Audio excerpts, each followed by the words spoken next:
কিয়ামতের ওই কঠিন ময়দানে 7 শ্রেণীর ব্যক্তিকে রব্বুল আলামিন তার আরশের নিচে ছায়া দিবেন। তার মধ্যে প্রথম শ্রেণীর ব্যক্তি হলো ইমামুন আদিল, যে ইনসাফের সাথে বিচার করে, যে জাস্টিস সমাজে সার্ভ করে, যে সুশাসন নিশ্চিত করে, ওই ইমামুন আদিল। আদিল শব্দটা বুঝছেন না? ইন্নাল্লাহা ইয়া'মুরু বিল আদল, পাইছেন? আদিল। 7 শ্রেণীর ব্যক্তিকে আল্লাহ তাআলা সুশীতল আরশের নিচে ছায়া দিবেন, যেদিন তার দেয়া ছায়া ছাড়া কোনো ছায়া থাকবে না।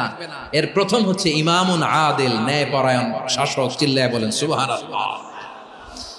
আবার বিশ্বনবী বললেন, ইন্নাল মুকসিতিনা ইনদাল্লাহি আলা মানাবিরা মিন নূর আন ইয়ামিনির রহমান। কিয়ামতের দিন যারা ন্যায় পরায়ণ হিসেবে আল্লাহর সামনে দাঁড়াবে, কিয়ামতের দিন রব্বুল আলামিন তার আরশের ডান দিকে ওই ন্যায় পরায়ণ লোকদের জন্য আরশের ডান দিকে একটা